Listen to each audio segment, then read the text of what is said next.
So it should be launching.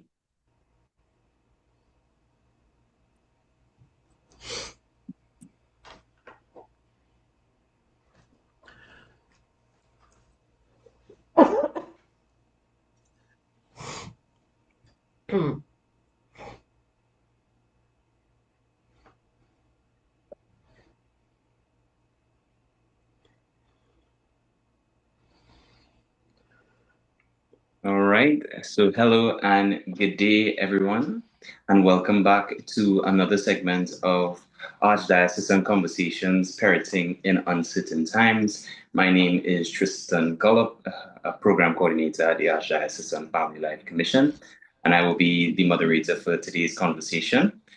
Today, I am joined by a very esteemed panel, Taye, Tricia, and Alicia. I would allow them to introduce themselves as per usual. So we start with Alicia this time. Oh, nice switch up there, Tristan. Hi, everybody. My name is Alicia. I'm a master's level clinical psychologist by profession, wife and mother of five by vocation and choice, and a facilitator with Family Life Commission. So I'm really happy to be here. Thank you, Alicia. Well, as we draw near to Christmas, I'm Tricia Syms, the Episcopal Delegate for the Family Life Commission. Thank you. And my name is Coryatt, the program officer here at the Family Life Commission. Thank you very much, Taye. So jumping straight into the conversation, as it pertains to parenting in uncertain times. I mean, when we think about conversations we may have had or conversations we have been having with persons when it comes to just overall discontentment with the way that society, that things are going in society, the economics, the social breakdown. When we think about our children and their discontentment as well, how do we as parents see this discontentment and help manage the expectations of children when they see their peers with access to resources or opportunities that they would want to have for themselves as well? How do we manage these expectations as parents? And that's going to be so many people with jobs having been lost, and with the economy being as it is. Things you were able to do before you can't do again. Definitely. And that's a real gut punch. I mean, I remember times when my kids would want things that I wasn't in a position to provide at that point in time, and it's a real gut punch for a parent. And it's a real piece of work to start to manage your emotions so that you don't lash out. I think we could imagine all the things that could be said or done by the parent when a child says, "Hey, look, mommy, look, this one getting and I don't have." You know, um, I'm sure we could imagine some of the things that get said. We could easily throw blame on the parent who lost the job. So what are some other options? There's some other things we might very well see. If you did do better in school, you would have. We can go places, aren't it? Yes. We can go places and we can say things because we want to deflect. Um, but I think really acknowledging the fact that others have and they don't without being able to give a final answer to them, I think is one of the trickiest things to manage. I don't know what Trisha has in mind. What was your experience with that, Trish? When I was growing up, there are still plenty of things I still want, I didn't get. But I remember when I was growing up, with mommy being a single parent, there were many things that I saw people had that we wanted. But she used to tell us, don't let people think burn your eye. But yeah, I think my yeah. grandmother used to say that, Hmm. and she said what this is what we have and what we will do with. And I guess throughout the years, I kind of just grew up just thinking that, and in my own family now, there are Hmm. things that I would like to give my children, but I just can't afford. And even when they were smaller or younger, I I chose not to give them things that everybody else was getting. And that was just, that to teach them a lesson that you can't get everything you ask for. No, there were times when I didn't give them, but grannies and aunties and uncles chip in. right? That's a whole other conversation there, right? But I think we try to live within our means, and sometimes it's difficult when you're raising children who are seeing their friends getting the latest this, the latest that, the latest the other, and you can't afford. But now looking back, I am glad that I did not get everything that I wanted when I was a child. Yeah, yeah. And Yeah. I think a lot of times we want to do the right thing, but we go about it maybe in a way that ends up being really hurtful. So the child comments on something they can't have and it turns into a lecture or a buff, or we sound very, very harsh and unempathetic because half the time we feel in shame or hurting ourselves. We tell the poor child, hard luck, you can't get that. Stop watching people think. And in these tones that really just bring more pain. We try to teach a right lesson, like you say, you can't have everything you see. But I mean, it can really, really hurt. I remember sitting with my daughter. It wasn't about Christmas, it was about wanting a phone, the proverbial smartphone. And this was about the fourth child, and I said, "Are we getting it right this time around?" So we were holding out for 15, and oh my God, that was a holdout. And I remember at one point, one of the many conversations, I changed tactic because it used to turn into a lecture. Pay attention to your books, and I would all the lectures that register in the back of your mind until you have children. And Tristan, you will discover. So um, but this time I remember sitting with her on her bed and I just listened. I had read somewhere, allow the child to say how they feel. Allow the child to talk about what the other person has and what they wish they had. So I let her talk about what it'd be like to have a phone and what it's like when the others have it and she doesn't and how she feels out of it. And just listening. And I said that must be really difficult. Now those empathetic statements can sound annoying, but that was it because the decision to have a phone wasn't changing. But I didn't have to be cruel about it. Um, and it really hurt because who wants to see their child, feel left out?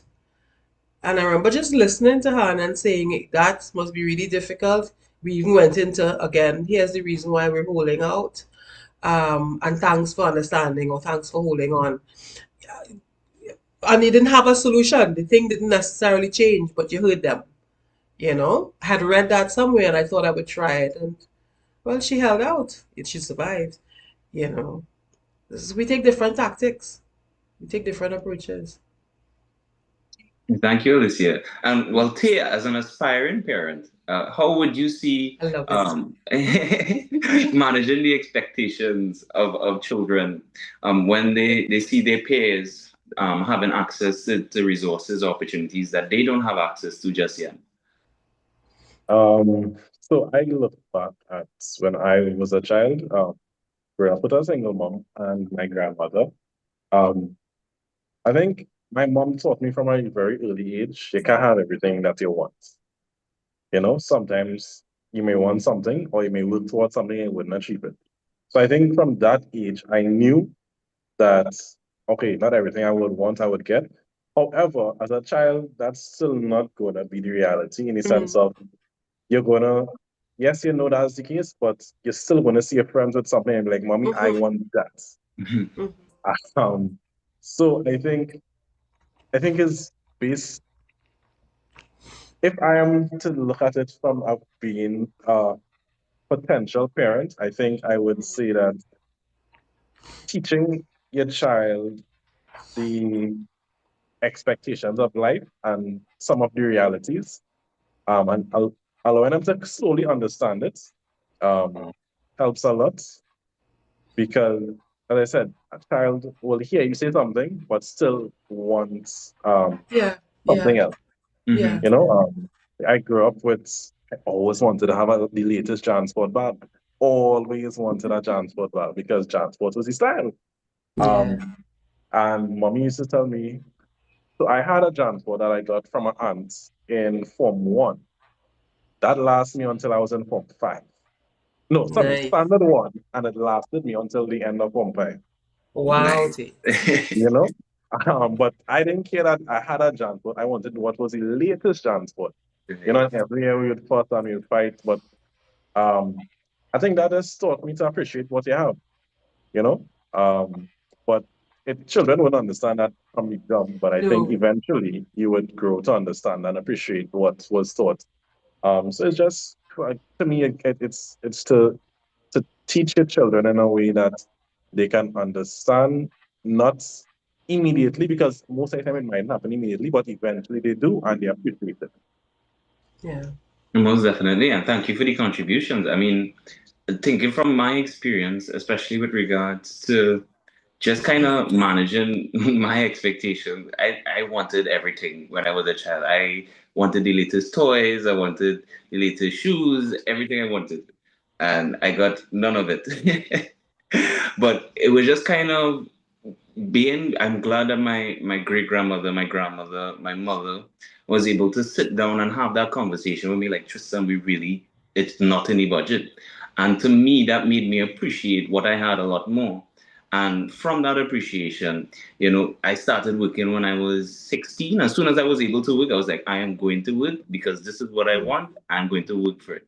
So you get a different understanding, a different appreciation of money, and how to not just maintain it, but how to say, all right, this is what I want. If I'm going to save towards this, it has to make sure that I have to make sure that one, I'm working for the money, and then two, is it really worth what I am paying for it, right?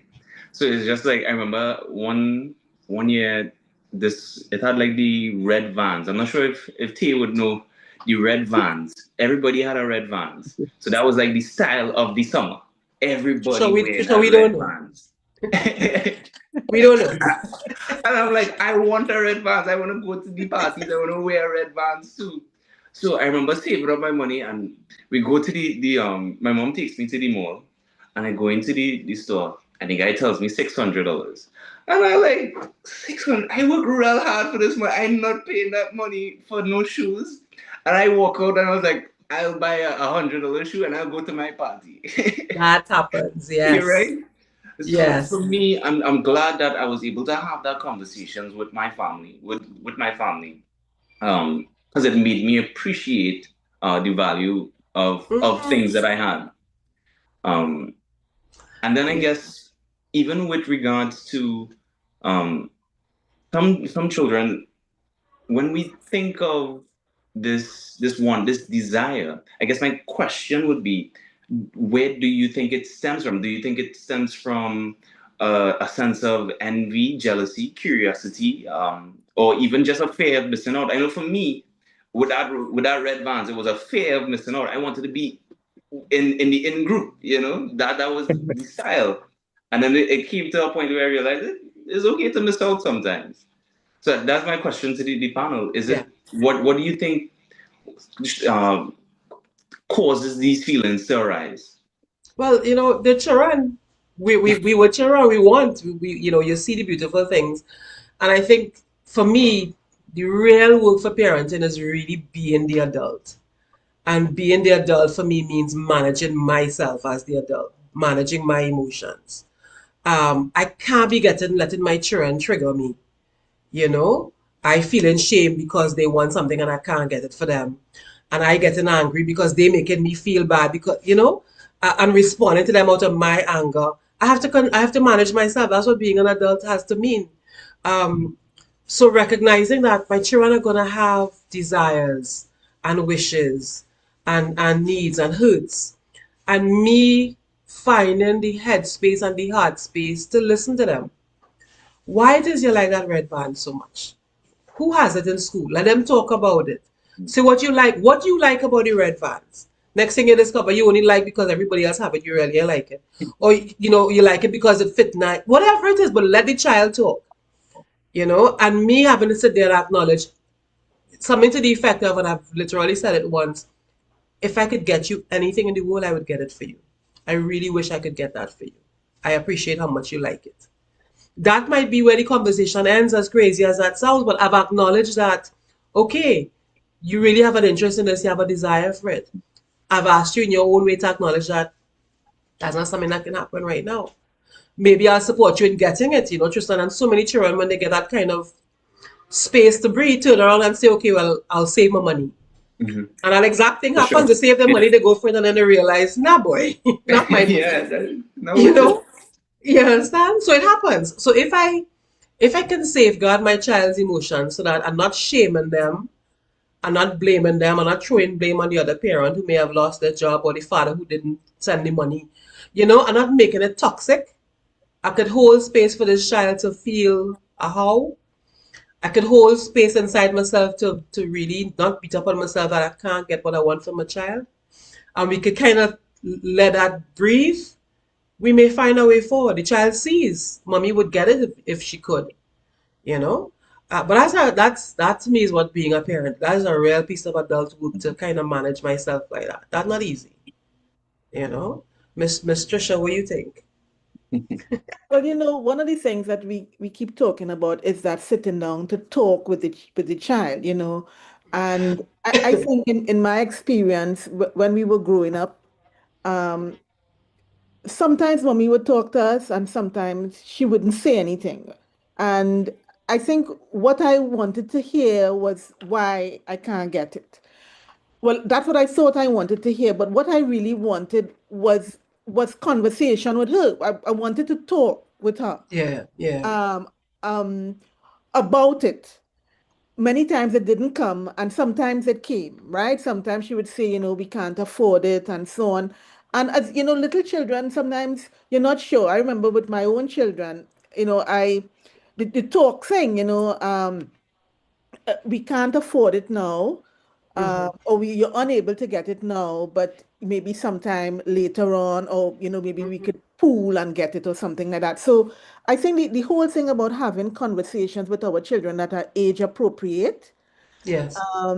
I think that helps because when they were small, okay, you wouldn't be able to get this, but you can get this. So it's Mhm. no to this, but yes to this. Mm-hmm. Mm-hmm. And I found, earlier today at Mass, Father was talking about God wants, and during this Advent time, his presence and not perfection. And when I was playing with that word presence, I said, is it presents or is it presence? What is God inviting us to during this Advent time? Nice. Yeah, yeah. And I think how much our presence with children with the CE, in engaging them in a conversation about what is this time about? Is it really about presence with the TS or is it about presence with the CE?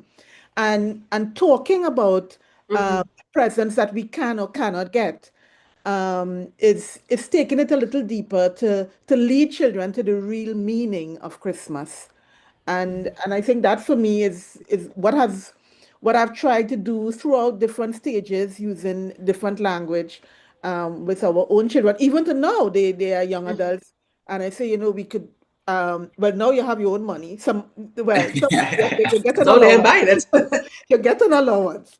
If you choose to take that money and go and buy a fed ticket to go on a boat ride, well, that's you. Right. But if you have no clothes or no shoes to go on that boat ride, that's the next story. And the next thing. But I think is really engaging it, not only it's a serious thing, but looking at the consequences. I like to talk about consequences. If you could do this, then you need to Mm-hmm. Go ahead. sacrifice for that, especially Mm-hmm. with the teenagers and the young adults, so that they can see that your money matters just as much as my money. And remember, I given you that money, but then it's your money when I give it to you, kind of thing. Kind of playing around with it. So I think the whole thing about presence and what really matters is conversation that we need to keep having with our children. I Definitely. find that acknowledging the children's feelings really keeps me from turning into the lecture and turning into my own hurt feelings and my own embarrassment. Letting them talk and acknowledging where they're at, um, helps me stay away from justifying, and trying to cover up and trying to look tough and end up hurting everybody. So it takes a turn. I wonder what we would do. Tate, you were gonna say something. Sorry. She was I was gonna laughing. tell it here. When you sometimes as children, one of our biggest fears, or um, yeah, one of our biggest fears is when you tell your parents something, you ask them for something, they acknowledge your feelings, but then they hear the word but. But I didn't say but. Yeah, when you hear that word but, it's like, well, gosh. Yeah, no but. Like Yeah, sometimes you're saying, just tell me no and done. Don't give me and rest. done. Yeah, So, yeah, yeah. I have had to work at putting a full stop and making a separate sentence just to get away from but. You understand?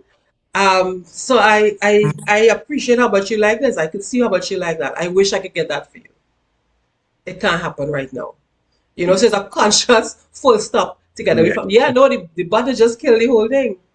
You know, I was wondering too about we assuming that these are nice, sit down, quiet conversations. Can you imagine the frustrated child who walking through the house or shouting at you, the teenager who shouting across the room about what they can't get and why?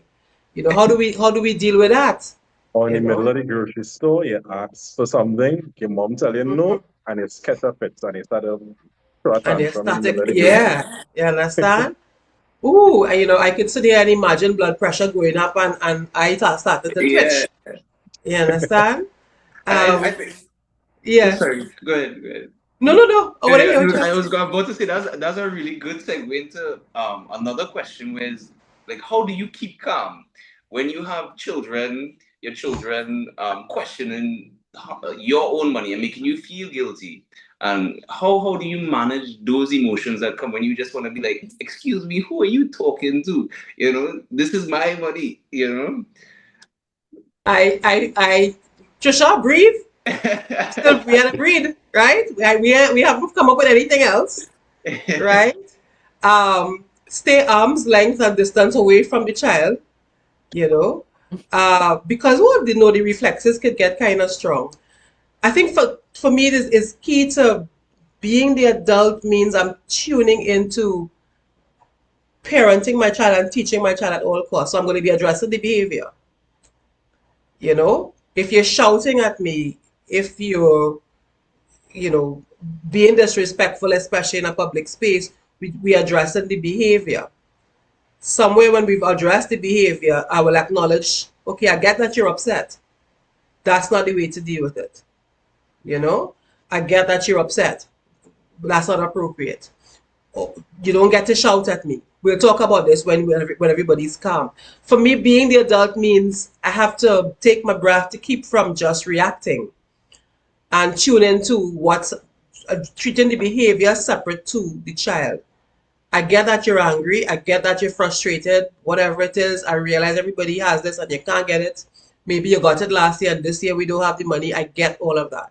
You don't get to speak like that to me in public. We don't slam doors in the house. Whatever it is, we address it. You understand?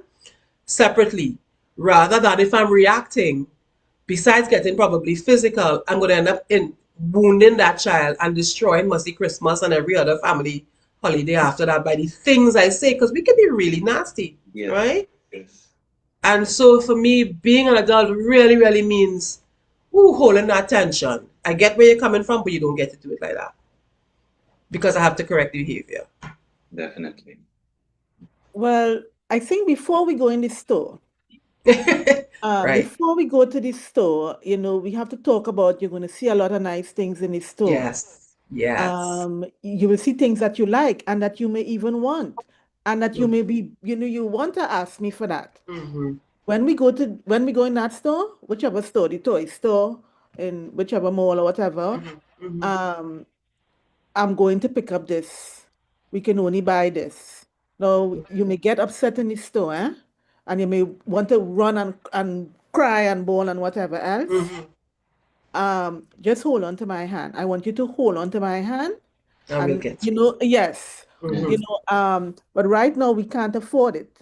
Right now, we don't have the money for it. And um, you we just can't afford it right now. And if you That's want to try and get on, just hold on to my hand and then I will know that we're going to leave the store. Right now, a good thing, one of the things that I never like taking my children in the mall and in toy store. That was never one of my big things. But there were times that we did go. I think there was maybe one or two times, very few times. And I remember when they were like 5, 6, 7, that kind of age, that we go in the store, I'm only going to buy this. And if you've seen other things that you like, remember that mommy only going to buy this. Okay, Mm. and I would go in that store quick, quick, quick. That Run out pre-teaching, that yeah. store, and Get so out. that it wouldn't. So I never really had the experience of a child Mm-hmm. getting on, but some parents have seen it, and parents feel embarrassed. And Yeah. I think just as we tell them what not to do, the child in the store, you want to correct the behavior. So remember, we always correcting in private and praising in public. Now, when you see that kind of behavior in public, it had nothing to Yeah. praise it. You might say, Yeah. "What we praising here? Who is the child? The dog wagging the tail?" And I think you could get down to the child's level and just remind them, remember, we came into this store for this, and what you came for, and Mm-hmm. you leave the store. So that would be some of the things. I think parents have to remember that children, they are the adult in the situation, and if their child does behaviors, cry and scream and bawl and kick and whatever, in the mall or wherever they go, that you're still in control of yourself. Yeah. The child may be Yeah. out of control, and you deal with that, but you remember to keep your pedigree, keep your don't allow that behavior in you. Know that's very difficult. That takes a lot It's of very practice difficult. before that incident. It takes a lot of, Mm-hmm. Mm-hmm. breathing and um, taking time out for yourself and managing your own self, which is not always an easy thing to do in the moment, but with practice, you can get better at it. That would be. Thank you, Tricia. Taye? I kind of piggyback off of Trisha. I remember getting a talk before we leave the house. Tay, we going to get X, Y, and Z. Don't ask me for T It's a because little. that cannot happen today. All right. Um, Sometimes it just being real and certainly the expectation and allowing me to understand. Okay, we're going to do this. Um, Sometimes I will still try. We go into the mall and grandma, because my grandmother always had to go in the mall almost every week to get clothes and things to sew. So next to, I think was the store in the mall, there was a toy store right next to it. So I was always excited to go because I know I'm going to see toys. So, and she would always say, hey, no, that's all the time. No, we're not going to get any toys today. We are going to get some clothes. You might say we could get something to eat after. Um, And sometimes she'll allow me to go into the store and tell me what I think I would want maybe for another time or sometime Yeah. down the road.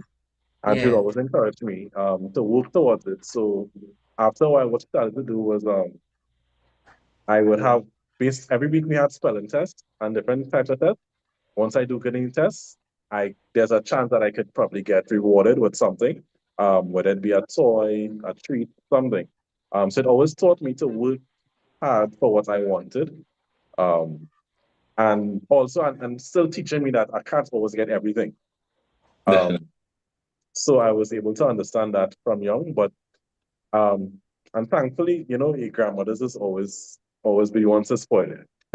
Whether they like to admit it or not, if mommy say no, I could kind of give grandma the baby eyes, and she would eventually give me what I may need. Maybe everything, but at the same time, she always used to say, give me do the best that she could. So a lot of my toys that I got as a child came from grandma. uh, and I used to, always appreciate that. But yeah, I think just as Trista said, certainly the time Expectation. and the Mm-hmm. expectations up front. And teach big, as I said earlier, children wouldn't always understand it now, but eventually they will start to understand, and um, and I think when I got older, like Tristan said, you got older and you started to appreciate the value of money. And sometimes you'll see things you like and it's like, I don't need it. Yeah. You know? I Because don't your really money, need you it. have to buy it. That's true. Like with the whole van Always be situation, the I same. remember when vans was a big thing. I rented a van too. And when I see the price of these vans, I'm like, oh gosh, nah boy. So, sometimes that made me realize, oh wait, it's not that my mom didn't want to get for me, is that it wasn't the best thing for best value for money. And when you work hard for something or work hard, not everything you have to spend money on. So it's a learning process, and it's not easy because it's children we're talking about. But I think, once you do it the right way, children will work with you and understand eventually what it's all about. I think what Thank we you, Faith. describe it is leaving children with hope. Yeah. By handling it carefully, we want to have them retain hope that in the future, if I work hard, I can have this, versus coming up with a bitterness, within them that they then pass on to their children because that's how they were treated. I think that's why we're trying to be careful about how we treat with it. And sometimes, yeah, sometimes the kids just have to hold a disappointment in the moment, but we want them to still have hope that in the future things could be different. And disappointments are part of life, eh? That's Yeah. just the point. You know, Yeah, you will get no. People will tell you no as yeah, adults. People still tell you, yeah, and you will get disappointed. That's a part of life. So I think, depending on the age of the child, especially teenagers, that okay, you can't get this now, and you may not never get it, but it's okay.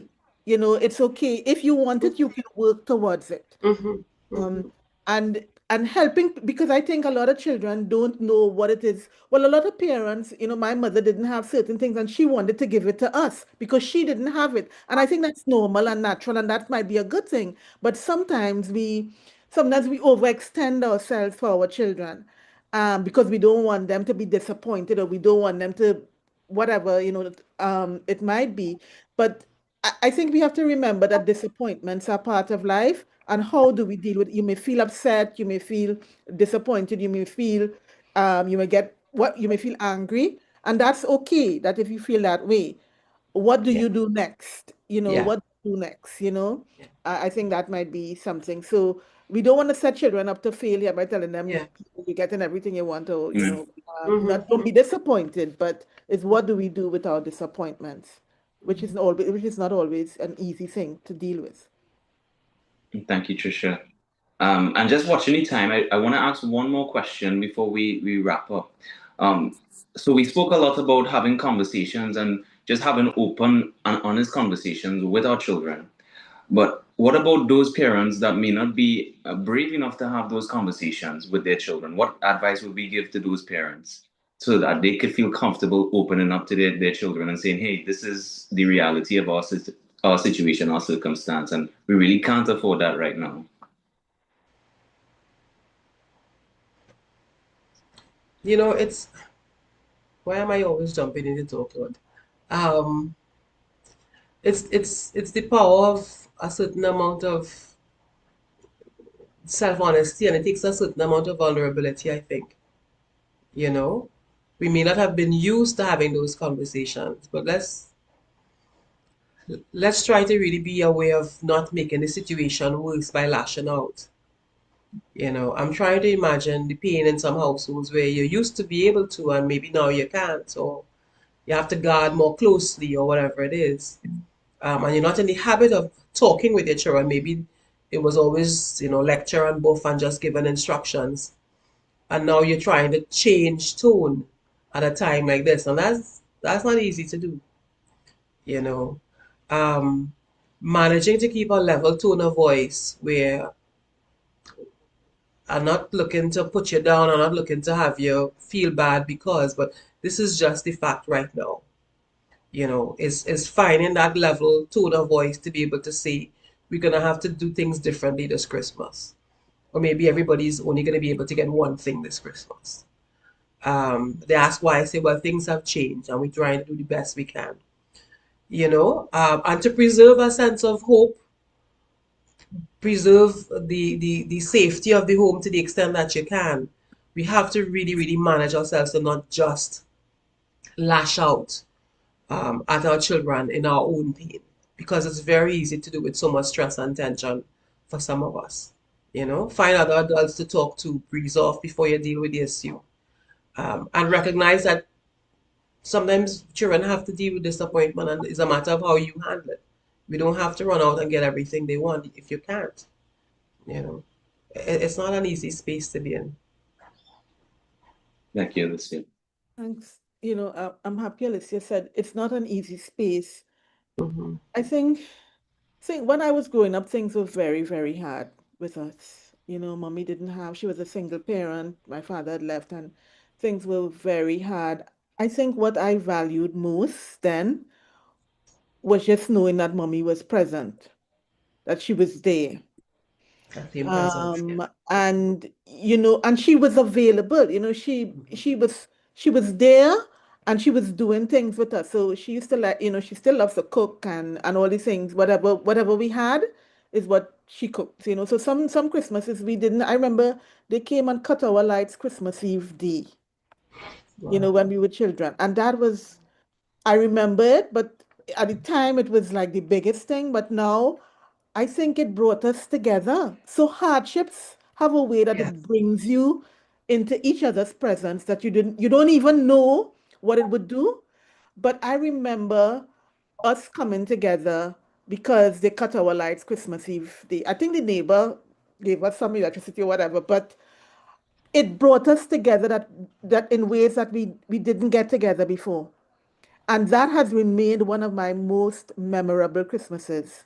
So your presence in the midst of the hardship, it talks about hope, offering hope. I think that's the hope that we want to give our children, that we may be only eating salt and rice or whatever we eating, bread and butter, um, Mm-hmm. but but God is there with us. And I think in that memory reminds me of how much we prayed together and we stayed together. We didn't know where to go. And I think that is in these hard times, if all you have is salt and rice, cricks and Great. cheese, cricks and Mm-hmm. butter, whatever your situation is, I don't know, that your presence Eat it together. matters to your children. Mm-hmm. Um, and the importance of praying together in the midst of that struggle. I think that's what this Advent is about, really relying on God in the hard times. And this Jubilee year too is about. So Mm-hmm. that would be my Thank you, Tricia. Taye? Well, I defer to the parents. But I would say, I sound like a broken record, set the expectations, um, but be appropriate based on the children's age. Because the way you talk to a 3-year-old would be different than a 12-year-old and a 15-year-old. Um, and so always remember that life is a long race. Life is a marathon. It's not a sprint. So some of the things that you teach your children when they're young, they wouldn't understand, but they will come to appreciate it when they get older. Um, and like Trisha mentioned, experiencing that at Christmas Eve. At the time, she didn't see how good it was for them then until she got older, seeing how it brought them closer together. Um, and sometimes when you get a no, it doesn't really close the door. It doesn't lock the door. And maybe they might just push the door a little bit, but it's just for you to do the right thing to open the door properly. Um, so it's really just about not always having to kill out yourself um, Yes. to just please your children, but also teaching them valuable lessons that they would come to appreciate soon enough. Definitely. Thank you, Taye. To our panelists, Taye, Tricia, and Alicia, I want to say thank you so very much for taking time out of your day to join us here and share your wisdom, your knowledge, your experience. To the viewers watching, thank you for taking time out of your day to stay with us and really get this knowledge and wisdom. I want to thank all of those who have been able to watch all the series from beginning to now. And we thank you for staying with us. For those who may be watching a post recording, post live stream, we want to thank you as well. For those looking for more information with regards to the Archdiocesan Family Life Commission, we encourage you to check out our YouTube description, and you would be able to ask any questions via the comment as well. So thank you all for logging on, and thank you for your time. Take care.